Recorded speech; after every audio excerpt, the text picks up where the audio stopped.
Hi guys, just a quick heads up that I'm changing up the format of the podcast for a few episodes. I've been getting so much inquiry from young adults who are deeply frustrated with a lot of aspects of wealth building in today's environment. So I have invited my good friend Kan Huang, who is a millennial, to come join me to have some candid conversation about what's happening today and really kind of share lessons and experiences that I've had along the way that I hope will be helpful to you. Please enjoy these wide-ranging and uncensored conversations.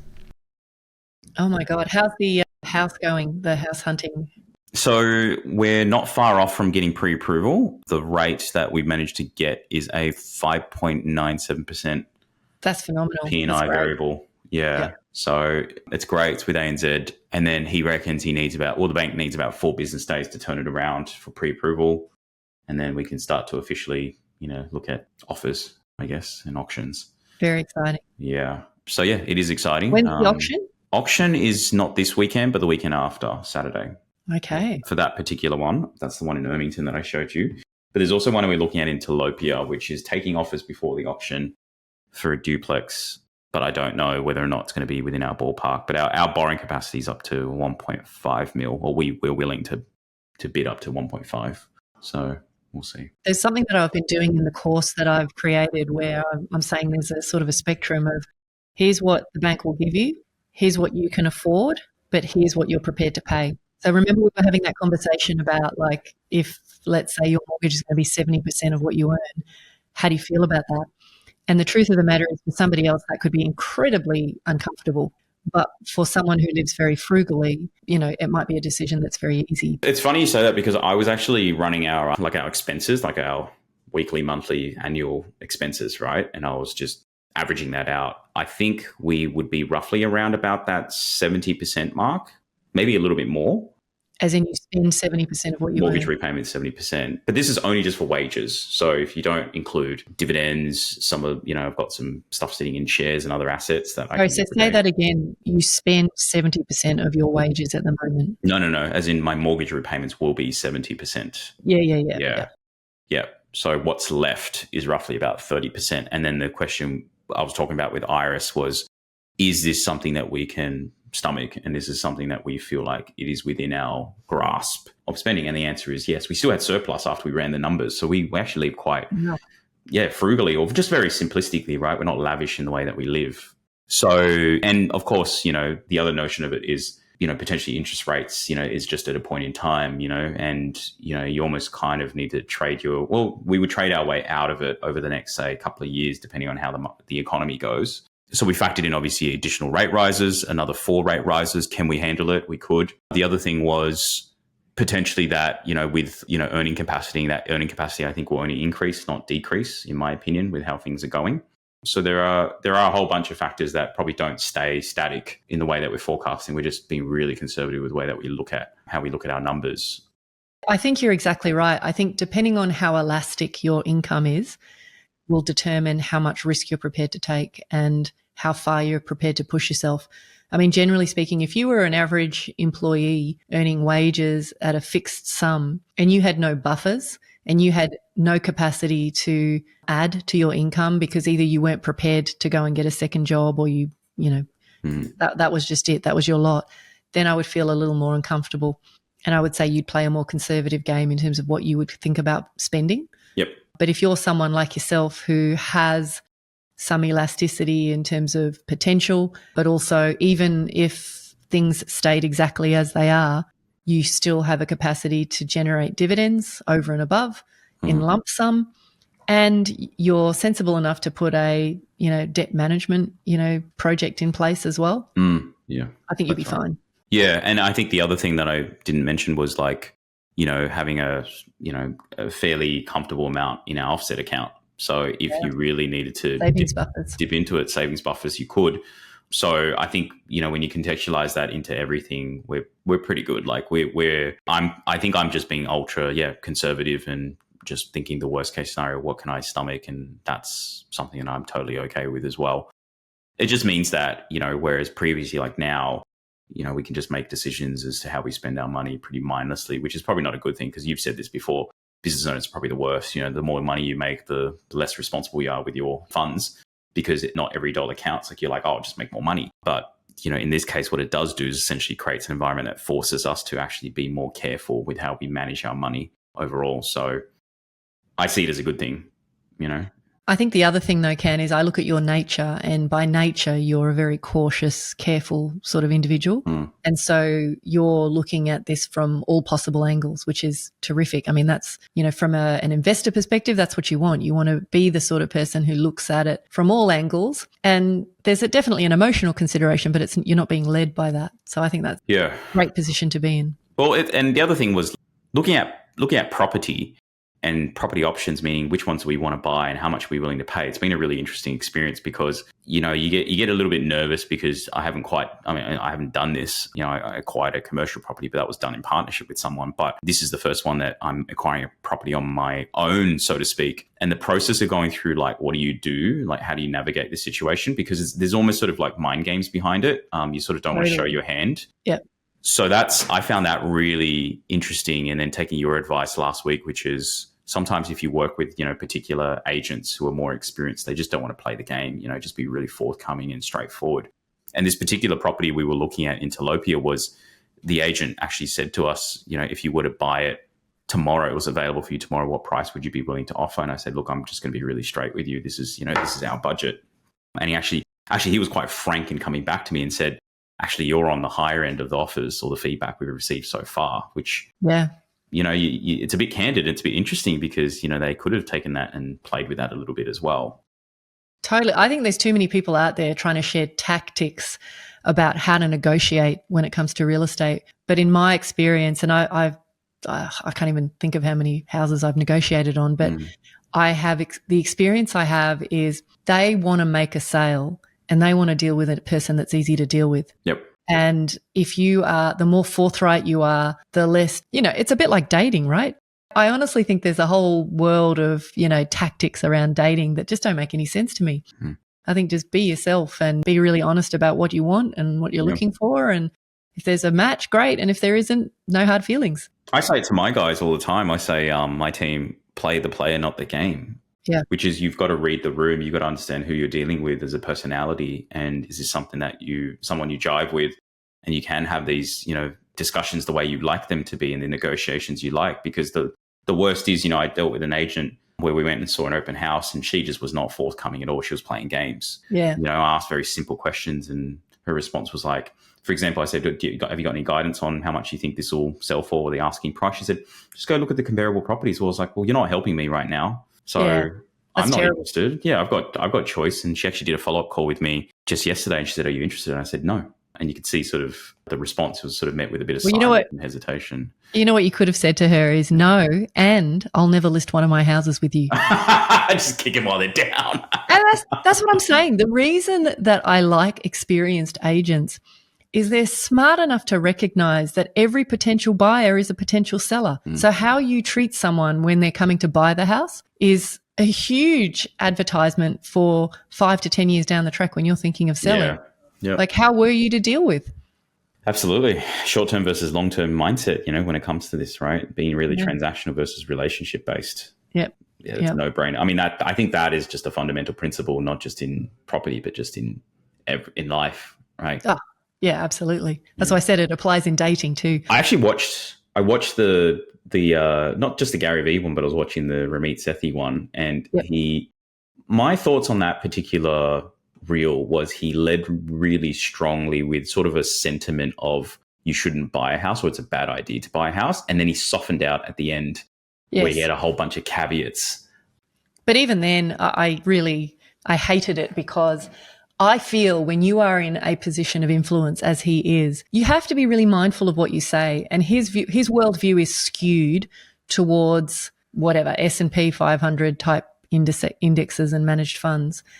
And so the blanket advice or the blanket statements he made very early on in that piece, I just thought that doesn't make sense.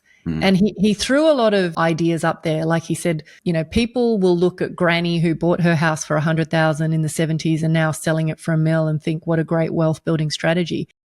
And the truth of the matter is it probably is. But he threw up ideas like, but it doesn't account for maintenance and it doesn't account for inflation and this and that. And that is true. But if you put those things in, what does it actually work out to? So it's like you're throwing shit at the idea, but you haven't actually expressed what the actual outcome is. Yeah, I hear. And, I think if I met him, maybe I'd actually like him a bit more. But in essence, I think what he's saying is you can't think of the purchase of your own home and, the dream home. He kept sort of talking about the white picket fence as a good investment. It may be, because there are a lot of smart people out there kind of going, well, I have this big fat lazy panda and I want to put it to work. So how can I use some of the equity in my home to grow my wealth? But I think, his statements were very one-dimensional. And I also felt like, he did soften out at the end. He even admitted that real estate could be a good investment asset class. Yeah. But I just thought overall he was very polarized in what he said without backing it up. Well, I also think that he's probably coming from the lens of maybe US real estate versus, how you can't paint every property market with the same brush either, and the performance of property across the board. So I think he's losing the nuances. Like, again, it's just generalities that he's speaking with. The other thing I think about was, and this was something that I learned quite early on, which is how do you leverage like debt, so the difference between good debt versus bad debt, and essentially leveraging someone else's money, which is the lender or the bank, to help grow your wealth. And property is considered one of the best vehicles for that. I mean, you can use your own capital and then put it towards, the S&P 500 or an index fund and that sort of stuff. But if you're not someone who can earn a significant amount of money, like say a business owner or someone who's like in a high paying job, it's going to be a really hard slog to make your money on the tail end, because you're going to have to wait a longer period of time versus a property which may, potentially say grow, at a faster pace without having to use necessarily, your own capital. I mean, you need some of it obviously for a deposit, but then the rest of it, which here in Australia, it's like, everyone aims for 20% and use the 80% remaining to leverage it. I don't understand why he doesn't explain that sort of stuff. It's like almost like he doesn't run the numbers. It's really interesting actually, because I'm building this program at the moment for people who are just entering the workforce. And I'm really advocating that the first thing they do is they go out and they buy a piece of real estate. And I'm going to show them how to hone in on a piece of real estate that is the right one. And they may or may not live in it. It may be purely an investment decision. But my mindset is I know too many people who are at the other end of their life who have not bought any real estate and found themselves either homeless or in a state of dependency. And so what you're talking about in terms of running the numbers is crucial. And the example that and it's been so hard, honestly, to figure out what to put in and what to leave out when I got to the property piece of this program, because, I could talk for days on the subject, but it's like what I want more than anything for people who do this program is I want them to feel confident about the very first real estate deal that they execute on. Yep. And so what they need to understand is exactly what you just described. They need to understand, and the example I give is if you had $50,000 and you put it into share market, managed funds, something like that, and you got this astounding 10% per annum return, in 10 years' time, you'd have this lump sum. In contrast, if you took that $50,000, and it is a universally generality that most banks will lend 80% in even a conservative market, that's a reasonable amount to assume. And if you took that 50,000 and you went to the bank and he said, I want to buy a piece of real estate, because the banks love property, they see it as a non-volatile safe asset. They will give you 80% of the value. They will loan that to you. And where you end up, because you can go out and buy a $250,000 asset, and let's assume you don't even pay that debt down. If you just fast forward that extrapolation, and let's say I did it at 10%, same as I do for the share market, where do I end up? And it's almost a 5.5, 6 times multiple compared to the share market. Yep. So the thing that I'm trying to emphasize here is that, leverage can be your best friend and it can be a noose around your neck.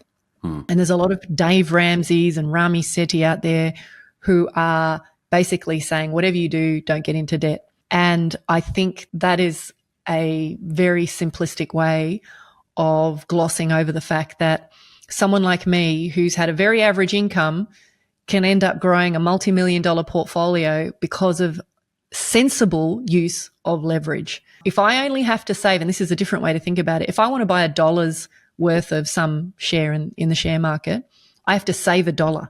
If I want to go out and buy $1 worth of property, I only have to save 20 cents. So I can add velocity of money, I can add speed, I can add all of these things, and I will amplify my results, over time. Yep. Forget 5 to 6 times, it'll be like 10 times, 20 times over. Well, velocity is actually an interesting term that I know I didn't even know about that sort of concept until you started talking about it. And I think about, for example, going back to currently looking for a property for myself.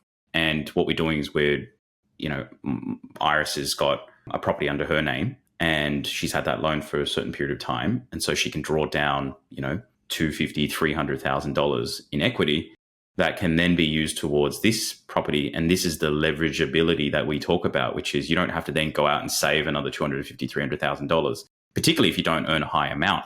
And then on top of that, understanding offset accounts, which was something that I had a fuzzy idea about. But then as soon as I got my head around it, I was saying, so you're telling me that basically I don't have to necessarily front up as much for a deposit that can be used to acquire another property, and technically probably of higher value than my first property. And once I got that, the remaining cash that I otherwise would have used towards the deposit could then also be put into an offset account to help reduce the interest I pay on the loan. And then you see, like, if that, maybe the word compound's the wrong word, but that sort of stacks over time and you leverage that against another property.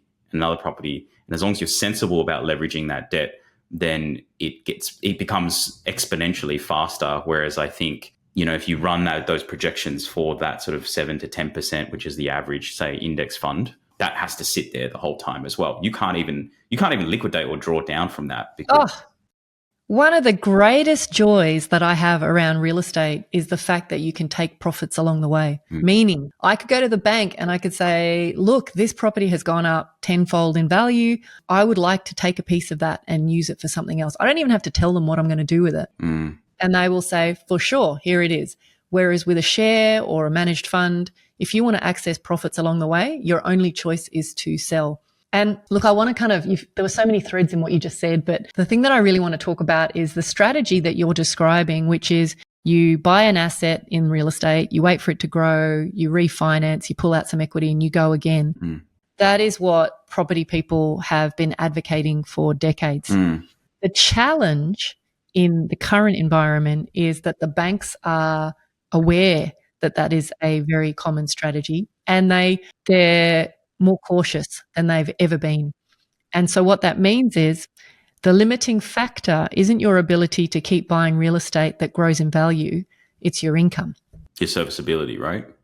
Yeah. And that's something that even for me, it was funny talking to the broker about. He was like, you can borrow up to this much, and like he could get us a higher amount. I was like, yeah, look, max out your borrowing capacity. But my concern is around repaying the damn loan, our repayments and our servicing. And so true. That's the cap or the ceiling on it, right? And going back to what we said at the beginning, if you're someone who's just on PAYG, just on a wage, right, and you're earning a fixed amount every week or every month, where are you going to find the additional flex to be able to continue to do this? You're not going to be able to. So people have had to find, other, I guess, creative ways, especially now with the interest rate rises as well, right? Like it's almost forced them to, even with their existing portfolio, without acquiring new property, they've had to then go out and say, get a second job or rent out a room or find another new income stream to be able to do this. But the interesting fact of the matter is also just seeing now there's all this speculation around, interest rates could be flattening out, or maybe there's another few rate rises, but we've almost seen maybe the other end, light at the end of the tunnel. And the idea that it's, going back to the whole thing, like these sort of numbers, whether it's the interest rates and repayments, are not going to be static. They're going to potentially even come down, hopefully in the near future and over the next few years. So it's almost like if you can sort of ride this sort of storm and be able to come out the other side quite unscathed, then you're pretty good. You're pretty well set up for the future as well. I think the thing that people need to remember, though, is that in a booming economy, in a bull market, you can afford to redline your finances. You can afford to be pushing to the limit in terms of what you can borrow because you're banking on a rising market. What I would say is different now, and why people need to be more cautious is they need to remember that things happen in cycles. And where we are in the cycle right now is there's a high degree of uncertainty.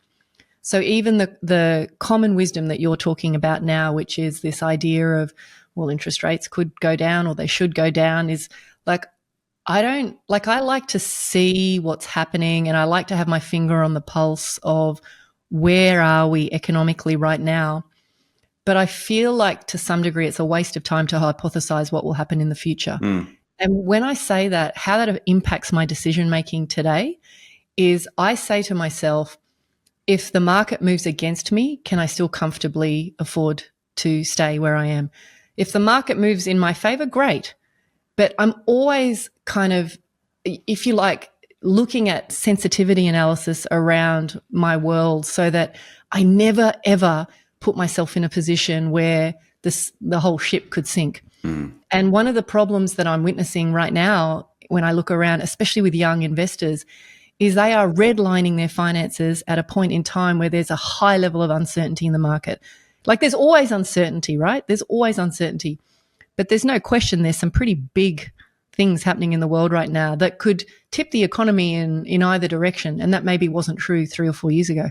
So I think you need to be aware of your environment, aware of the strategies and all the things that you talked about, which is, continue to lever and grow your wealth, but do it within the context of if things go badly, like, am I still going to be okay? Because the situation that people are in right now, the mortgage rate cliff and people having to let go of homes that they worked so hard to get into over the last, 3 or 4 years during COVID. The reason they are hurting and having to, basically start over is they didn't do that sensitivity analysis. They didn't say, look, if interest rates were 2, 3, 4% more, could I still cope? They redlined thinking the market's just going to keep sailing upwards and I'll be okay. It's funny because I think someone said to me, and I don't know if this was a stupid statement or if it was just like actually a really like genius statement, was when the banks assess you based on your borrowing capacity, of course, they put a buffer on it, right? Which I think is it, correct me if I'm wrong, like maybe 3%? Yeah, they have to. Yeah, so they put like a percentage. Do you know, how much is the percentage, do you know, at the time during the pandemic? As risk increases in the market, the banks will put a bigger risk rate on it. So I know, say, for example, we have some loans with Commonwealth Bank. Before COVID, they were adding 2.5 to 2.5% and saying, can you still afford it? Yeah. So the banks are playing a conservative game. Why aren't you? They should be. Right. But I don't want to rely on the bank to play the game for me and tell me what's safe and what's not. So this is the thing. This is the thing I find really interesting when someone said that to me, and they were basically saying, they're like, look, the banks have assessed you based on your servicing ability, that if rates were to go up with a buffer of another, say, 2.5%, 3%, let's just call it even 4%, people should technically still be able to service their loans because they've already factored that in at the time of deciding whether to let you borrow the money or not. So then the question is, and I know we're just speculating a little bit here, it's like, are people actually, because everyone's crying poor and everyone's struggling at the moment, but I think they're just seeing an erosion of their conspicuous spending or their disposable cash because it's eating into basically money that they otherwise would have probably put in other places as well. But do you think, are people actually struggling right now?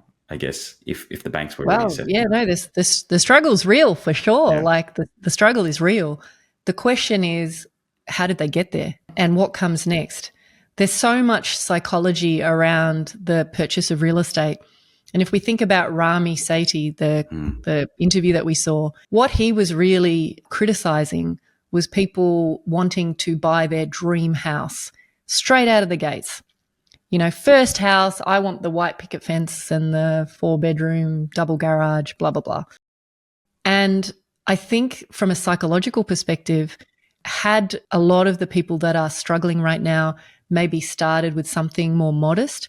And when I say modest, I'm talking about an old unit in a... Like you got to be a little bit embarrassed about your first property. Yeah, like I think there's a sense of pride around what people want as a starting point when it comes to housing. And I think if people can swallow that pride, because I'm telling you now, if I was starting from zero today, what I would do is I would go and get a second job straight away. And I would try and save my deposit as quickly as I could. And I would go and buy a 1-bedroom unit. And then I would have that in my back pocket as my safety net. And then I would go, what else? And, I have no pride. Like I've said to people, if I had to, I would go and waitress or work in Woolies or work in Bunnings or like I have no pride around that. I would just do what it takes and I would work as hard as it would take. I think that's actually fundamentally the issue because I see a lot of friends and a lot of people I know who aren't willing to give up a particular lifestyle or a particular status, whether it's by job or, what car they drive and things like that as well. And that was the other reel that we looked at, which was that Gary Vee one, where he basically called someone out on stage and he said, like, you want to be able to drive your BMW, you need to be able to, live the lavish lifestyle that you want. But for what? Like, what is the actual real motivation for it? And a lot of it is just for vanity and for status, nothing else, right? And it's like, why are you pandering to someone else's perception of you that you, quite frankly, either don't care about or maybe you do care about, and that person definitely doesn't probably care about, because everyone's just worried about themselves, right? They could care less about someone else. So I love this topic of vanity metrics. I think it's a really interesting one because I think it kind of extends to many aspects of life, both health, wealth, social. But definitely when it comes to wealth, I think there's a perception that everyone out there is creaming it, that every business owner is killing it and everyone in work is having this great life. And I have worked with too many people for too long who on the surface of it seem to have everything going on. They've got the fancy cars, they've got the really beautiful rental and this and that. And then you pull back the curtain on their finances and it's hollow. There's nothing there. And that just makes me wonder, like, well, I've probably worked with maybe a couple of hundred people, so that's not a huge sample, but, I definitely think we have to be really careful what we put what metrics we use to measure success. I agree. And I think the people you work with mainly are people who are probably at the other end of the journey, right? And a lot of them are high net wealth individuals, or they earn a huge amount, because a lot of them are business owners, or most of them are business owners as well. And it seems like the struggle is really just around sort of whether or not they actually finish up, at the end with actually something, and a lot of them don't. I think the interesting thing is the minute you say someone is high net worth, you assume that they're living this really lavish lifestyle. Mm-hmm. But the truth of the matter is most people are high net worth because they happened to buy a house at a point in their life that was a long time ago and now it's worth a lot of money. So by definition, they fall into this high net worth, category of having a net worth of over 2.5 mil or whatever.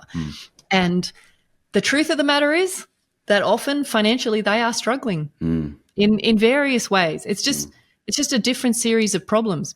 What is the point of someone who has a house that they love, that they have a lot of emotional attachment to, maybe they raise their kids there, but being told, well, unless you sell that house, you're not going to be able to afford to live in retirement? That's a terrible place to be.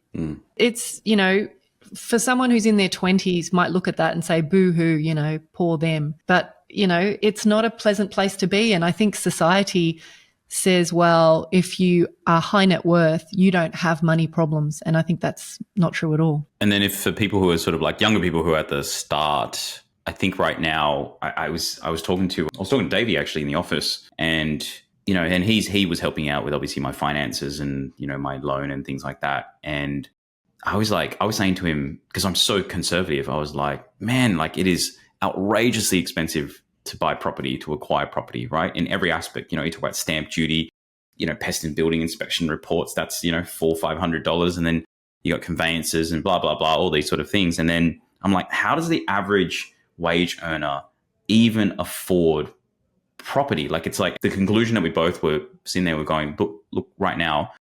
And he sort of pointed to the office, and most of the team's members are like, let's call it mid-20s on average.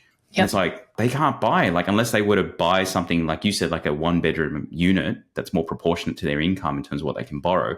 It's like, there's not a lot of choice. And there's sort of there's this whole notion of like, always buy land, buy the land component. And so like apartments and units seem to have this stigma that they're not worth investing in. So you got this almost like this supply of like all this stuff, but then there's not enough for houses are ridiculous right now. And like everything's over 2 million in Sydney. So it's like for younger people, it's like, what the hell do you do? Like, what's the option? Like how, like as what's wrong with the 1-bedroom place? That's the thing. So I'm just saying, I'm like, what's the thing? Because I think people have a perception that, hey, like these units and apartments, they don't appreciate, it's land. So what? I'm asking this question for you because I'm just going, I don't know. Everything grows over time. Nothing stays still. There's no question that land and houses tend to appreciate more aggressively than units. But if I were thinking down the path of, okay, I like if I'm thinking about an investment, then okay, I do care about where I'm buying and what the potential growth is going to be.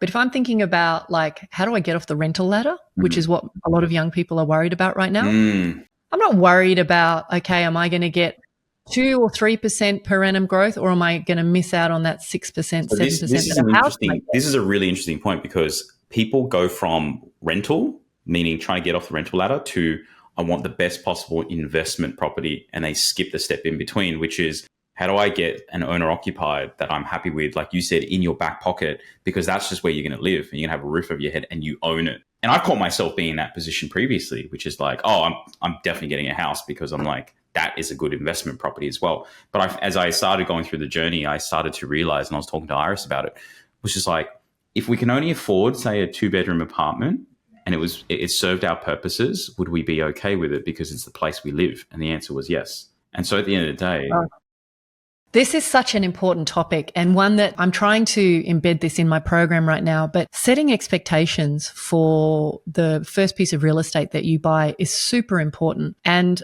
I think you've hit the nail on the head. I think where people get lost is they have a vision of where they want to be, and they want to start with buying their forever home straight out of the gates, even if it's not their forever home. And I know people, young people, who are renting beautiful 3-bedroom, a young couple renting a beautiful 3-bedroom apartment and crying that I will never, ever be able to afford to own my own home. And I say, but you could on the income that you're on, you could go and buy that, $350,000, $400,000 unit. Oh, I could never live there. I could never live there. 350, 400 would get you what? That would be like in this day and age. A one-bedroom apartment? Yeah. And they just, it's an ego status thing again. In a nice area, but just... oh, I could never live there. I could never live in a 1-bedroom apartment. And, another example of this is I met this beautiful woman a few weeks ago she's in her late 20s in a very highly paid white collar profession. And she has delayed the decision to purchase a piece of real estate for the same reason that we're talking. She's like, I want land. I want a house. It's not that she wants a fancy house, but I want land, because somewhere in her psyche, she said, units don't appreciate. Or in fact, it was worse than that. Units go backwards in value. And that can happen for sure. But the opportunity cost, the cost of her having stayed out of the market for 10 years. Has it been 10 years for her, was it? 10 years. Wow, okay. That she's delaying buying, not because she hasn't been able to save a deposit, but she's fixated with her starting point being at a certain standard. And it's another thing, like the example we used earlier. Imagine... I talk about this nurse, Jen, who has saved $50,000. Should she buy a unit now, some 1-bedroom unit now for, 250 odd thousand? Let's assume that she could do that. Not in Sydney, obviously, but somewhere. Or should she wait another 5-6 years till she's got 100,000 and then go and buy something better? And the truth of the matter is you've actually got to run the numbers, and as well, above numbers comes, what's your purpose? So I talk about this concept of a property purpose tree, and I say there's 4 reasons that you would buy a piece of real estate. One is you're buying it for cash flow. You are buying it as an investment and you want cash flow. The second is you want growth. You're buying it because you want it to be worth a lot more in the future and you want to use it to grow your net worth or grow your wealth. The third reason is you buy a piece of real estate for profit. So I might be a developer. I'll go and buy that block of dirt, put 2 units on and sell it for a profit. Or I might flip a property, like do a reno and flip it, like I'm buying for profit. And the fourth one is personal. It could be a holiday house. It could be the place you live. It could be to support family and friends, whatever. If you're clear about the purpose of why you're buying something in the first place, then you can start to hone in on all the details around how much are you going to spend and all that kind of stuff. But if you and the reason I'm bringing this up is I speak to people who have already bought a handful of properties, and they don't even look at what they've got. They're underperforming, they're costing them money, they're high maintenance, there's no growth, there's all sorts of problems. And I say to them, why haven't you done anything about that? And it's partly because they just don't know, but they're carrying lemons. I call them lemons. They're carrying these lemons. And it just hasn't occurred to them that they didn't think about why they were going to buy that place in the first place. They didn't have a purpose in mind. Some guy showed me a glossy marketing brochure, so, I bought it. Yeah. Or, what is the purpose? So if you're buying a piece of real estate because you were really seeking growth, but you have a small budget, then that's how you start your research. You go, where could I buy something for roughly this price that has the highest probability of giving me some growth? Maybe it won't be as much as a house, but I've got my foot in the door. Because when I go back to my example of Jen, the nurse, if she bought one unit for $250 now, and then over the next 5 years, she saved another $50,000 and bought another one, she almost doubles her net worth by the end of that 10th year. Yeah, it's pretty crazy when you say that with the people who I'm imagining if I was in their position buying, like, just not knowing why I'm buying it, and I'm just buying it. And I think people catch themselves going, look, I've got extra cash, I've got extra capital to play with, I've got extra equity to use, I might as well use it. I think that's the narrative in the head. It's like, well, if it's sitting there, it's not doing any work for me, I better put it somewhere so it can do some work. But they don't actually think about what it is that they're doing. Like, it's a little bit mind-boggling that people do that as well, and not do the assessment. Like, it's a lot of money. Everyone wants a good deal, right? Yeah. Everybody wants a good deal. But what does a good deal actually mean? What's your own definition of a good deal, right? Yeah. Makes sense. But I think you've got to distinguish in your first purchase, why are you buying that? If you are buying it because you're expecting this phenomenally profitable or lucrative real estate deal that's going to make you rich, it's probably the wrong thinking. And what I'm advocating for people is, I don't care whether you buy a unit to live in or to rent and to create an investment, but just get your foot in the door. Like, I would really advocate for people to buy their first piece of real estate within 3 years of entering the workforce. Oh, that. Whatever you can afford within 3 years, that is what you should buy. Now, do you have to be mindful about saving and squirreling away and maybe taking on a second job to do that? Yeah, of course you do. But if you can get your foot in the door, and, even if you don't believe in real estate as an asset, let's say you are a share market person, or you like, Vanguard managed funds, or whatever it is that you're into, I still advocate buy that first piece of real estate as your backstop, whether you're thinking of it as an investment or whether you're going to live there. But you can't cry poor about being on the rental ladder and in the same breath spend all your money on rent when you could be putting yourself in a position that you could buy a very modest, maybe even slightly below modest, 1-bedroom unit and get off. Totally. And then, what was I going to say? There was another Ramit Sethi thing that he says. I'm trying to remember what I was going to say here. Well, he's clearly not a real estate guy, and he talks about the problems with maintenance and, interest and this and that and the other. And it's like, well, yeah, that's true. He advocates for managed funds and shares for simplicity. That's his main driver around why he advocates for that. But I'm looking at it more holistically. I'm going, how can I make the most money in the shortest amount of time with the least amount of stress, using the greatest amount of leverage, so that I can add velocity to my money, take profits as I go if I want to, and end up in a situation over this, medium to long term, which sets me up for life. Yep. The more you front load your investing, this is why, like, in a nutshell, if you bring speed to your investing and urgency, that will set you apart from 90% of what other people do, maybe even 99%.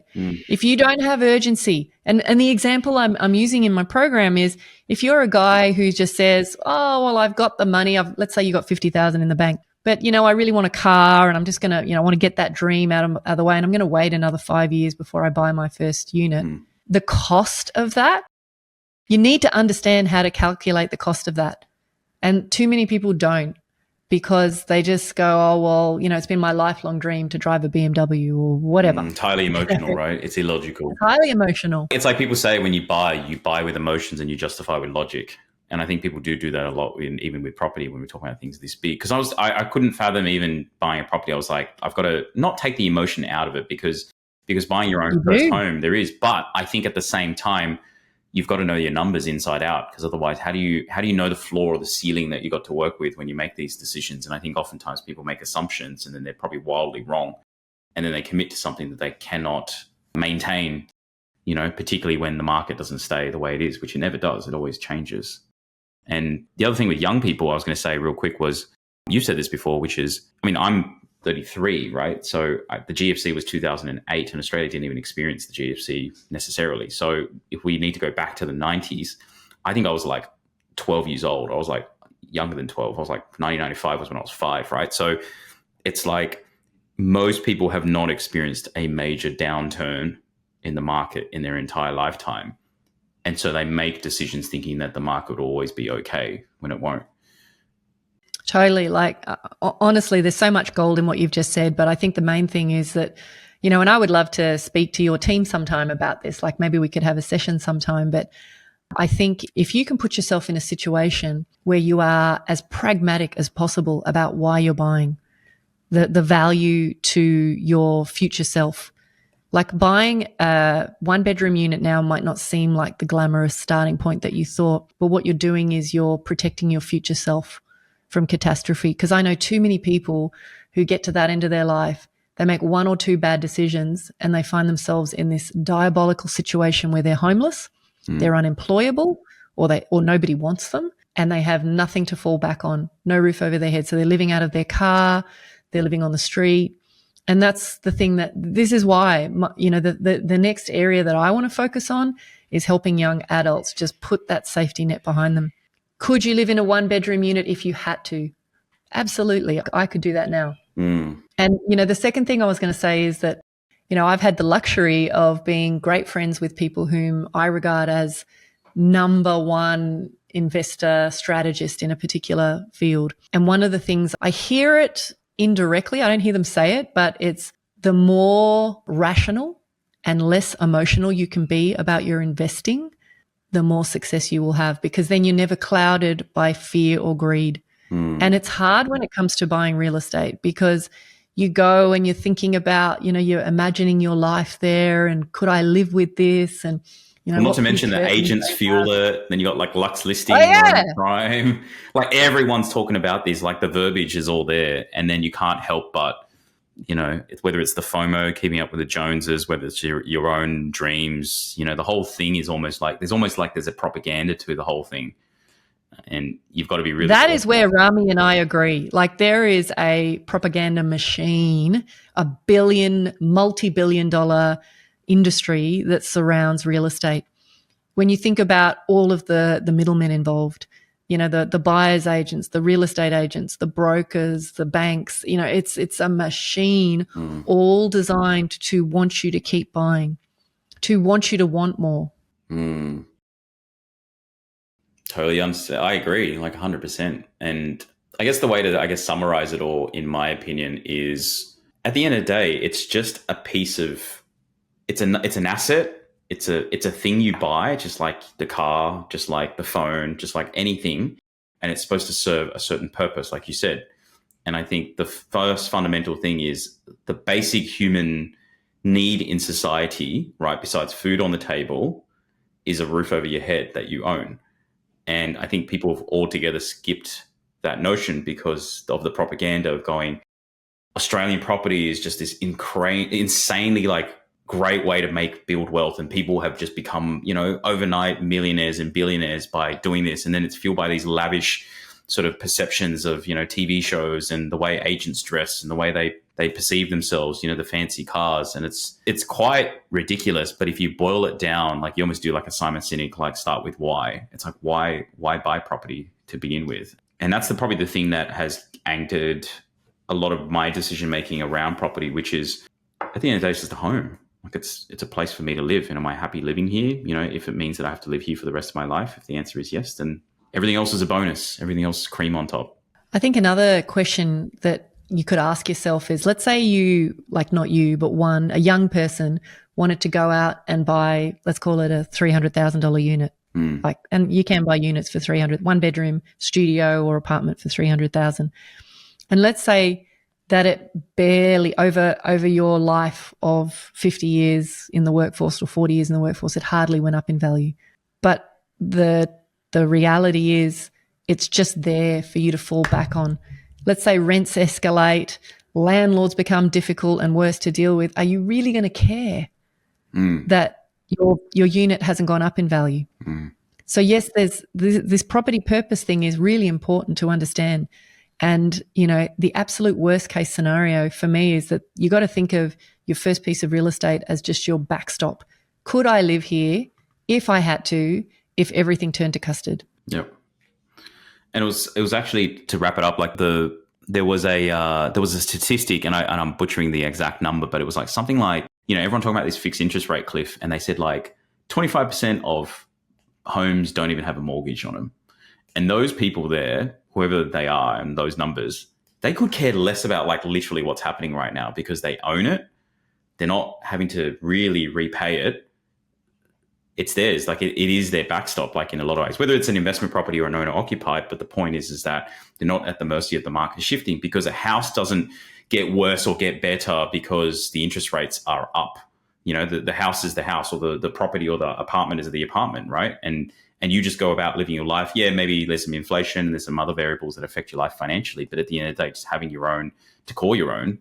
I mean, if we talk about fundamentals, like they go, oh, the great American or the great Australian dream, that's fundamentally where the root thing came from, which was, I just want to own my own home and I want to be able to live in it for the rest of my life. But there's this craze that's happened over the last 20 years, which is like, how many properties can you accumulate as fast as possible? Because that seems to be the pathway to wealth. 100% agree.